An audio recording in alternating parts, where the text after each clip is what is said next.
Technology-wise, how do we keep up, but also make sure that people still aren't losing their jobs to automation, to robots? Well, and so this is really the danger, is that there's already a reaction where some people are saying, look, we need to outlaw robot trucks because there's so many people that rely upon that job. There are 3.5 million truckers. There are another 5 million Americans who work at truck stops, motels, and diners that rely upon the truckers getting out every day and having a meal. So it would be disastrous to replace those truckers with robots in the next 5 to 10 years. But on the other hand, you're looking at accidents that kill 4,000 people a year with human truck drivers, that you might be able to reduce that number.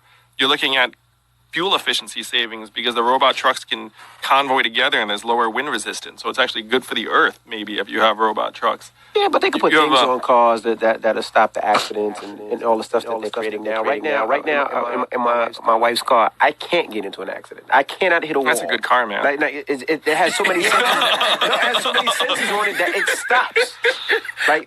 They can put that on vehicles as well. Well, so what I'm saying is that where America does not want to be is in a let's stop progress mode. And we are inching towards the let's stop progress mode because Americans will look up and be like, wait, is this really what we want? Mm-hmm. There are going to be a lot of truckers that protest robot trucks 100%. And only 13% of truck drivers are unionized. So there's no collective negotiation or bargain. Most of these truckers, like small mom and pop, own their own trucks, et cetera, et cetera. And so there are going to be protests. And the question is, what are we doing as a country? So my plan is to say, look, this is such a massive transition that we should have a trucker transition czar who takes some of the gains from robot trucks and starts trying to create a soft landing for displaced truckers and the freedom dividend. One of the things I'm trying to tell people is like, look, this is no longer speculative. This is not like we should keep our eye on this. This has been ripping a hole in our communities in our society for years now, and it's about to pick up steam. So why are Trump supporters worried about Mexicans when they should be worried about the robots taking the jobs? That's my exact point, man. It is not immigrants. Immigrants have nothing to do with the economic distress many Americans are feeling. It's the fact that technology is advancing to a point where our labor is less and less central to the economy. So build the wall around Silicon Valley. So yeah, you wrote a book called The War on Normal People. It's right here. Yeah. You talked about automation and AI resulting in the elimination of human jobs. That's a lot of people's fear. So you see that it's very scary. But a lot of people don't address it. They act like technology and automation is a great thing, and we're going to hire people who are going to control the automation. But in reality, a lot of people will be out of jobs. And you see that coming? It's not just coming. It's already been happening. And if you look at the numbers, we lost 4 million manufacturing jobs to automation over the last number of years. And if you go to Detroit or Cleveland or St. Louis, you see the aftermath. And I studied economics in college. And so according to economic theory, all those workers would get retrained, reskilled, find new jobs, and all would be well. But then when you actually go to the communities, you see that about half of them left the workforce and never worked again. And of that group, about half filed for disability. And it should be the public sector leading the charge on this because we're entering the age of AI. We're going to have self-driving cars and trucks in 5 to 10 years. 30% of malls are going to close in the next 4 years thanks to Amazon. 2.5 million call center workers in the U.S. are going to get replaced by AI. There was a study in The Guardian that said the median African-American household net worth is going to be zero by 2053, like in 34 years. You guys see that study? No. Well, yeah, you should look it up. And so why are they forecasting that African-American net worth is going to go to zero? It's because of this economic tidal wave that is coming. This economic tidal wave is going to wipe out many working-class jobs. And it's going to be the equivalent of a natural disaster. And we know what happens in a natural disaster. Who suffers? Poor people who don't have the resources, people of color, and the same thing is going to happen in this. So that's when you're all in a circle and everybody's just down on their phone having a conversation. This is the thing I noticed, right? That was the thing I noticed was for the first years of the iPhone, what you just saw was everyone had the earbuds in because it was like a really good music player. Yeah, right. And it was really like 2010 to 2013. It came out of the pocket. The iPhone came out of the pocket. Everyone was looking at it. And so that's what I noticed is not using this is when did that change? That's what got me looking into it. I say, why did it come out of the pocket? Because Facebook got serious about their revenue numbers and they hired some serious people and they said, how do we make this something that people will take out of their pocket? We can't have people just logging on to Facebook.com twice a week. We're not going to get 100x return for our investors. How do we get people to look at this thing all the time? Mm-hmm. And they changed it. And so that's the main thing I noticed from the outside is it went from earbuds. Everyone had earbuds. That's what I noticed to the phone came out of the pocket. It's like being a coach and you didn't play the sport, but you can study all the plays and be like, okay, this is what needs to happen in order for this to happen. Now, what about people who say our relationship is invalid to happen in order for this to happen? Now, what about people who say our relationship is invalid because you haven't posted me on social media? We hear that a lot. People being upset. My boyfriend won't post me. My girlfriend won't post me on social media. What's the problem? And they're both on there and he's posting other things, but not posting his girlfriend. How would you respond to somebody that says that? Oh yeah, with relationships, social media causes all sorts of issues. I was doing a talk earlier this week, and this young man was like, "Look, I don't use social media because whatever. I've read your books. It's like I've had a hard time with my dates because they think, what are you hiding? Right. Something's fishy yeah, here. Why can't I see what's going on? Something's fishy here. Same thing as someone else I know was doing an interview with earlier this week. It's the same idea. He now doesn't bring his phone with him, right? Because he doesn't want to be with the distraction. But now his girl's always saying, like, why don't you have your phone? You're worried that someone else, your other girl's going to call. There's got to be something else going on. So, so that's complicated. But I step back and that's just one of the many complications. How do you write a book or talk about some of the things when you don't necessarily have it or live through it? Like, that's like somebody saying, how do you write a book if you don't have any about kids and you don't have any children? Or how do you write an advice book and you're not in a relationship? So somebody might say to you, well, how do you write a book on social media, but you don't have a social media and you never had one? Yeah. Well, so the way I see it is I'm like an anthropologist, right? I've been on the outside. I think that's my advantage, right? I'm one of the few people who could actually look at this from the outside. You can see how stupid people with a little bit of objectivity. Yeah. So I've been studying and writing about this for years and years. I mean, I started really writing about social media maybe back 5 or 6 years ago. And so I've been observing this sort of like a scientist. And so we need all the perspective. Obviously, we need, like most people use social media, they can give us that insider perspective. But we got to have at least one person out there, right, who's looking at it from the outside. Do we look like zombies and aliens when we look at us? Like, how do we look? I told my daughter, I said at her cheerleading competition, I said, I want you just to look around at all your teammates and just see how stupid. I get that. I get that. Hold it. And you know what's fucked up? What?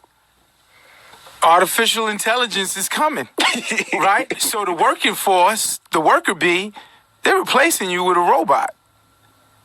Which is going to make more homelessness in America than we could possibly imagine. Absolutely. Listen, they said... Ask anybody, right? Say, how many months... Like, we all good, right? But the normal person, you could ask them, say, how many months, if you lose your job, could you survive? Months. We just seen that. Right. Motherfuckers was crying broke after 4 weeks. A lot of people live check to check. When the government shut down. Check to check. Niggas live check to check, right, man. so when that robot comes in and that company switches over to some AI, people are going to be homeless. Just think about how many people lost their jobs. This world is turning... It's eliminating the middle class. Think how many people it's going to be rich. It's going to be rich and poor. Easy Pass. You know how many people lost their job from Easy Pass? Yeah. Remember, like people. Yeah, it ain't no toll. It ain't no toll workers. No toll workers anymore. They're eliminating the trucking business. Trucking business is gone. It's about to be gone. All them UPS people. They're talking about it's going to be a robot that's going to deliver your mail. Yeah. There's going to be homelessness, people. So that's why even more so, I'm sorry, Rule. That's why I'm like, yo, we got to get it.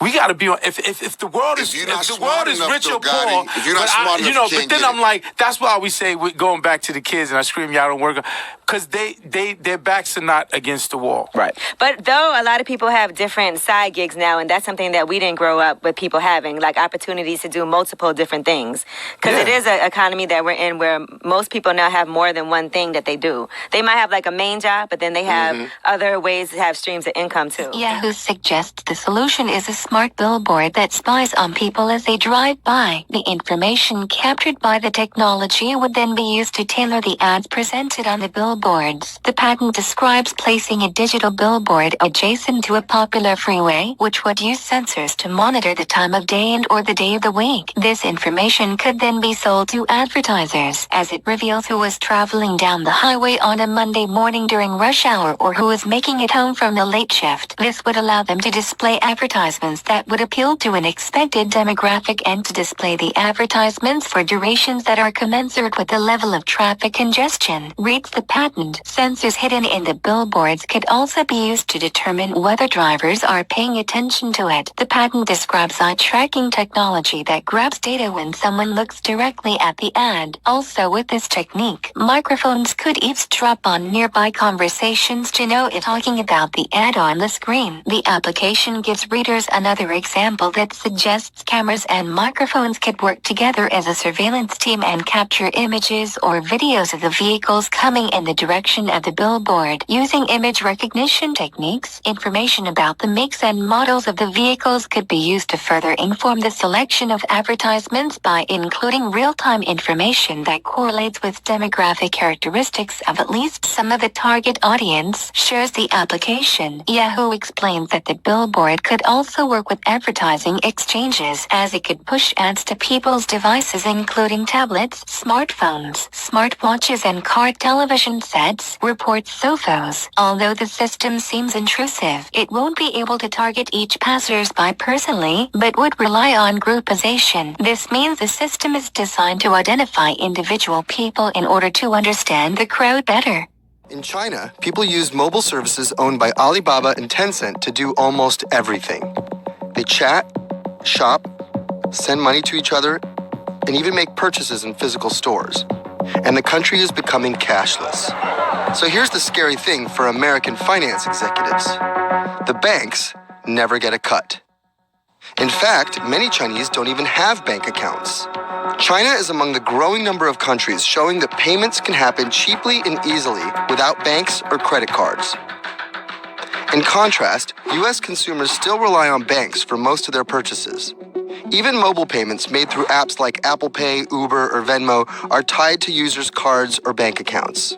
That all adds up to a feast of fees for many of the companies that handle and process payments. For a typical $100 credit card purchase in the U.S., $97.25 goes to the merchant, and the rest is split between issuing banks, payment processors, the merchant's bank, and card networks.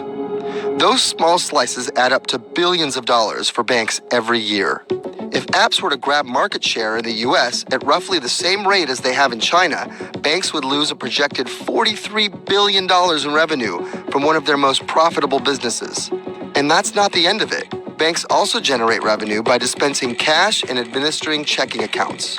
If payment apps were to replace paper money and offer alternatives to regular bank accounts, as they increasingly have in China, other sources of income could take a hit. Checking accounts alone generate $3 billion in bank fees in the U.S. Whether or not you have access to a bank, being able to make and receive payments through your phone is an obvious advantage, as Alipay and WeChat Pay have demonstrated in China.